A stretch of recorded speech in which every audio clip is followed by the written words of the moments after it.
तो कसम नहीं छोड़ूंगा, चूंकि मैं अपनी वालदा को सवाब के लिए कर सवाब पहुंचेगा इसलिए कि जिनको मैं मदार में सुनाने आया हूँ मदार से सुनने मेरी नीयत भी देख रहे कि उसने वालदा को छोड़ दिया, मेरा जलसा नहीं छोड़ा। मैंने छोड़ा थोड़ी है, अरे चंद घंटों के लिए जुदा हूँ। आपकी दुआ इंशाल्लाह वक्त पर पहुंचूंगी। थोड़ा दिल खोल लीजिए, बोल लीजिए हुसैन जिंदा है। एक शेर तो ऐसा पढ़ूंगा कि आप 10 दे के भी टाल दोगे तब भी मुझे कोई शिकायत नहीं होगी और हम पे कोई टेंशन भी नहीं होगी। हमें नोटबंदी पे कोई टेंशन नहीं हुई। थोड़ी आवाज अगर आपकी तेज हुई तो एक जुमले में सब कुछ बोल रहा हूँ। हमें नोटबंदी पे कोई आपत्ति नहीं, इसलिए कि हम पे पैसा ही नहीं। बिल्कुल सही बोला। टेंशन उसे हो जिसको पैसा हो, अगर पैसा होता तो 10 करोड़ नहीं होता। ये मतलब नहीं कि आप मुझे दे दीजिए, हमें इतने कम हैं कि हमें कोई नहीं कम है। मुझ जैसे को मौलवी बहुत देखे होंगे। अल्लामा शमीम साहब तो बहुत समाने से मुझे जानते हैं, क्या कई मतलब मैं बड़ा अच्छा काम करते हैं माशाल्लाह। ये इदारा जो चलाते हैं हजरत मौलाना साहब, ये देख के आज वाकई दिल मूड में आ गया। इतनी मेहनतें करते हैं, लेकिन कभी मेरे यहाँ आके देखना जो काम मैंने किया है। अल्हम्दुलिल्लाह 60 फुट लंबाई में मस्जिद बनाई, वो भी हाईवे रोड पे बनाई, और 2 बीघा में मदरसा बनाया। मेरी अम्मा और अब्बा को दुनिया ही में जन्नत इस तरह मिली कि उनकी कब्र कुरान के बराबर में हुई, कुरान की तालीम होती। और क्या कसम खुदा की, रोजाना जब तिलावत होती होगी मेरे वालिद के पाँव के नीचे वो अल्लाह की कब्र बनने वाली। और हमारे मुदर्रिसीन ने अभी फोन किया, आप टेंशन ना लें, इधर कुरान की तिलावत जारी है। अगर आपकी मोहब्बत तारी है तो शेर को ऐसा सुनाऊंगा कि बहुत सालों तक नहीं भूलेंगे। हुसैन की इंशाल्लाह हमारे दाई साहब भी बोलेंगे हुसैन जिंदा है। एक शेर बड़े तजर्बे में सुना रहा हूँ, पूरे किंतूर में कई साल तक सुने तो बहुत होंगे इमाम हुसैन पे शेर, लेकिन मेरा शेर इंशाल्लाह इसमें ऐसा लगेगा जरूर, ऐसा लगेगा कि आका आता कोई वाकई दुए लिखने वाला सुन्नी बरेलवी शेर तो सुभान अल्लाह बोलने में दे।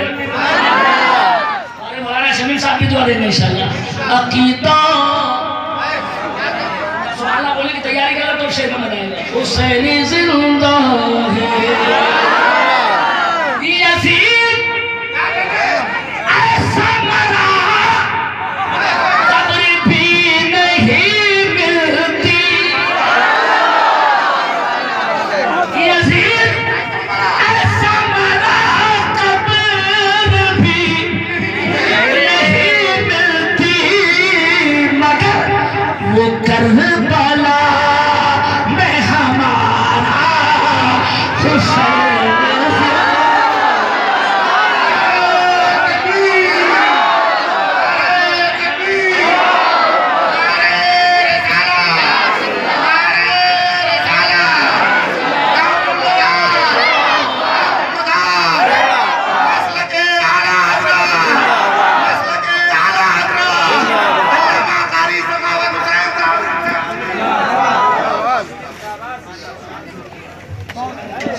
सारी मोहब्बत दिख रही है। यजीद ऐसा मरा, कितना सही बोला है। खबर भी तो तुमको बोलना चाहिए था, खबर भी नहीं मिलती मगर वो करबला में मिलकर पढ़ो हमारा। अरे क्या बात चल रही है, क्या मूड बना सुभान अल्लाह। हमारा मूड है, इजाजत है आप लोग, मैं तो न करके तो एक शेर और करता हूँ। बड़े शानदार ढंग से कहा मैंने, उनसे कह दियो वहाबियों से अली के लाल से पंगा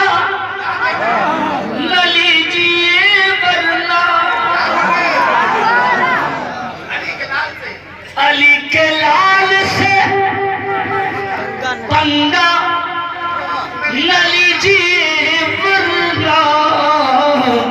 वरना उसके बाद सुनो, वरना के बाद सुनो, उनसे बता दी अली के लाल से पंगा न लीजिए वरना वहीं से मारेगा पंजा।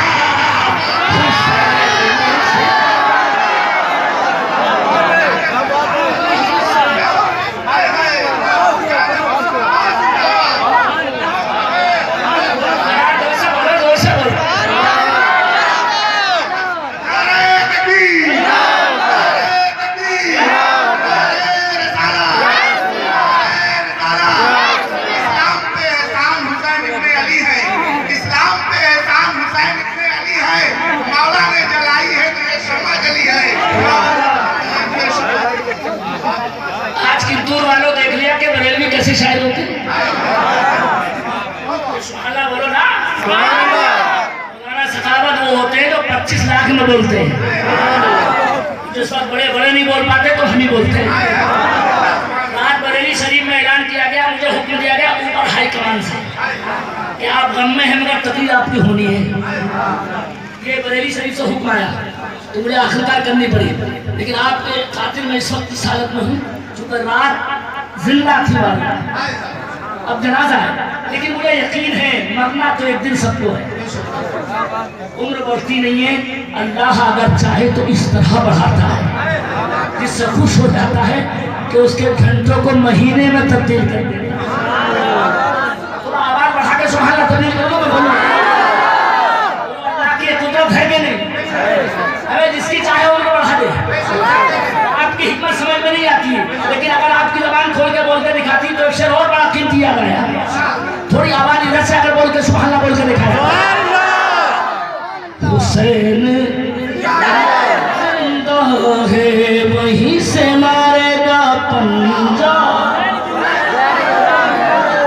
शेर का बंदा मशहूर होता है हुसैन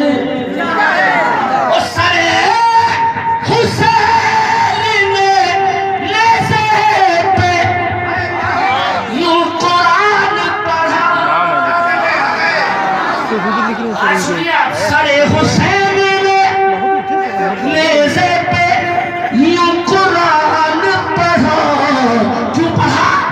ये कूफियों को दिखाया हुसैन से।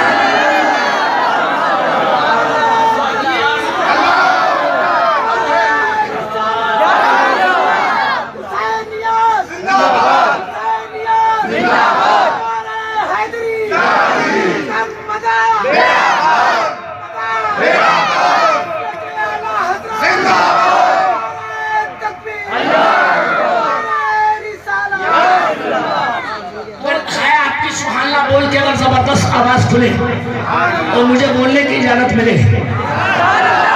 हमारी तकनीक उनसे अलग है। हमारे असली जिंदगी मरने के बाद मिलती है। मैंने सही बोला, हमारे असली वाली जिंदगी आपको मरने में इतना लगे, अगर मरने के बाद असली जिंदगी, और उनके लिए सब कुछ यही है जिंदगी। अगर मूड अच्छा हो, इमाम हसन से एक यहूदी मुंह चढ़ा के बोला, तुम्हारे जितने शानदार कपड़े हैं इसे तो देख के लगता कि बादशाहों जैसे, और तुम्हारे नबी ने कहा है कि मुसलमानों के लिए दुनिया जेल की तरह होती है, और तुम्हारे कपड़े तो ये बता नहीं रहे, तुम्हारे कपड़े ये बताने कि जेलियों के कपड़े हैं। जवाब तो नबी के घराने का सुनो।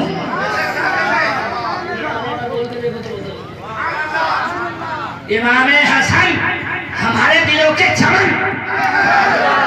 अरे थोड़ी आवाज बढ़ा दो, रखो अगर भरन, थोड़ा इसको समझदारी से सुनो। इमाम हसन बोले, यहूदी ये जो तू एतराज कर रहा हमारे कपड़े बादशाहों की तरह कैदियों के नहीं है, कहना क्या चाहता था? हम जन्नती हैं दुनिया में, हम तुमसे परेशान हैं, और तुम इतने आराम में के कपड़े इतने अच्छे, इमाम हुसैन मस्ती में बोले कि हकीकत ये है कि ये जो कपड़े दुनिया में इतने कीमती हमने पहन रखे, आखिरत वाले कपड़ों के मुकाबले में ये कैदी हो गई है।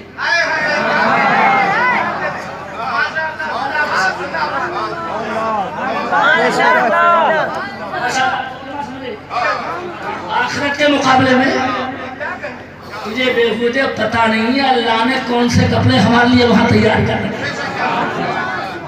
ये तो उनका भाषण भी नहीं है, और अल्लाह ने जो सलाहें तेरे लिए रख रखी उनको देखते हुए तू जन्नत में है दुनिया में। तुझे छठी का दूध तो तब याद आएगा जब तू मर के वहां जाएगा। लेकिन अब अगर मूड में है आप तो मौलाना सखावत यहीं से शुरू करके दिखाएगा। आज पूरी दुनिया में, हिंदुस्तान में खासकर हवा चलिए, किसी न किसी बहाने मुसलमानों को निकालो। तो हमें इस पे भी कोई टेंशन नहीं है, फिक्र सबको है। मैंने रात बरेली में कहा कि हम निकलने से इंडिया के कभी नहीं डरते, इसलिए कि हमें तो एक दिन पूरी दुनिया ही से निकल के जाना है। अबे डर तो उसे लगे जिसे हमेशा रहना हो। उन्हें ख्याल होगा कि हम हमेशा रहेंगे। हम बरेलियों को, सुन्नियों को ये यकीन है कि हमें थोड़े दिन रहना है। और भैया ऐसा है, ये जमीन कोशिशें बहुत करते आए अबू जहल के जमाने से लोग बहुत कोशिशें की, और इस्लाम का फायदा भी बहुत करने के चक्कर में रहे लोग, दबाव भी बहुत डाला। मगर मैं तुमसे पूछूंगा, अगर आपने आवाज को जोर से निकाला, मैं पूछूंगा इतने इम्तिहान इस्लाम पे आए मगर क्या इस्लाम मिट गया? कोई आबाद आपके अगर बड़े कल भी जिंदा था, आज भी जिंदा है, आज भी जिंदा है और इंशाअल्लाह जिंदा रहेगा। इस्लाम हमसे जिंदा नहीं है, हम इस्लाम से जिंदा है। और अगर अमल भी जिंदा हो जाए तो किसी की मां ने इतना दूर नहीं बढ़ाया कि हमें मार के बाहर निकाल दे। हम अल्लाह की कसम खा के कहते किसी से लड़ाई नहीं लड़ते। ये गैर मुस्लिमों को धोखा दिया गया। मुसलमान इनके दुश्मन नहीं, इनको तो दिमाग में भरी गई। मुसलमान जैसा दिल तो अल्लाह की कसम तुम दिखाई नहीं सकते। अगर मैं इस मूड में हूँ तो आपको ये तकलीफ वहाँ बाहर के लोगों को भी सुनाना है। मेरा समझाया गया है, थोड़ा नजर मुझसे अगर मिला लो, मदीने में 2 दुकानें, एक मुसलमान की एक यहूदी की, मगर खुदा की कसम खरीदार मुसलमान दुकानदार पे आया। ऐसा दिल अगर मैंने आपको सुनाया और आपने बोल कर दिखाया, तकलीफ यहीं पर खत्म करके जल्दी चला जाऊंगा, लेकिन आवाज को बढ़ाया तो जल्दी इंशाल्लाह आगे बढ़कर दिखाऊंगा। खरीदार मुसलमान के पास आया कपड़े की दुकान पे, मगर ऐसा दिल दुनिया में दिखा नहीं सकते जो नबी ने हमें अता फरमाया। खरीदार को कौन नहीं पटाता, लेकिन मुसलमान दुकानदार खरीदार से बोला क्या लेना चाहता? कपड़ा। तो मुसलमान दुकानदार आंखों में आंसू भर के बोला मैं सुबह से बहुत कपड़ा बेच चुका हूं, मगर मेरा पड़ोसी सुबह से खाली बैठा है। और हमारे नबी ने पड़ोसी का हक बताया। आपका ये तकलीफ में भी सुना देना, ऐसा दिल दिखाओगे किसी का? अबे पटाने के लिए चाय, कमीशन सब देते बनिए, लेकिन मुसलमान क्या देते? दिल भी, दिमाग भी, सारा कुछ, जायदाद भी, माल भी। क्या मुझसे कपड़ा मत ले? बराबर वाले यहूदी से ले, सुबह से खाली बैठा है। और हमारा दिल मुसलमान होने के नाते गवारा नहीं करता कि हम खाते रहे और पड़ोसी भूखा मर जाए। हज़ार इधर मेरी तरफ अगर आप आवाज लगाए, चंद मिनट की संजीदगी से इख्तियार फरमाएं। मुसलमान दुकानदार की बात सुन के खरीदार यहूदी की दुकान पे आया, लेकिन वो भी ये मंजर देख रहा था। आके बोला मुझे कपड़ा दीजिए, फला कपड़ा निकालिए। यहूदी बोला तुम तो उस दुकान पे गए थे, उससे क्यों नहीं लिया? कल लेना तो था मगर उसने दिया नहीं, क्यों? तो सारा किस्सा बताया। अब थोड़ा आवाज को अगर आपने बढ़ाया, मुनादरा नहीं करना पड़ा, यहूदी को समझाना नहीं पड़ा। जब उसके दिमाग में ये बात आई कि मुसलमानों के नबी ने इनको अदब सिखाया, साथ साथ पड़ोसी का हक भी बताया। अपना ग्राहक मेरे पास भिजवाया, अपने आप को अगर आवाज आपने बढ़ाया वो खुद दोनों यहूदी खुद उठकर खरीदार को भी उसी की दुकान पे लाया और यहूदी दुकानदार खरीदार से बोला मैं भी तुझे कपड़ा नहीं दूंगा, तो खरीदार बोला मैं किस चक्कर में पड़ा, ना वो दे ना तू दे। अरे इसको तो कम माहौल की मत सुनिए, पुराना तो ही अगर शाना जोर से बोला, यहूदी बोला बेवकूफ खरीदार, मैंने आज पहली मर्तबा देखा है मुसलमानी कर रहा है कि पड़ोसी का इनको इतना ख्याल। आप कपड़ा मत खरीद, दोनों उसकी दुकान से मुसलमान की दुकान से कुछ और खरीदने चल रहे हैं। अब मैं बोलूंगा नहीं लफ्ज, अब आप बोलेंगे। पहले यहूदी आके खरीदार पीछे खड़ा रहा और मुसलमान दुकानदार से पड़ोसी यहूदी बोल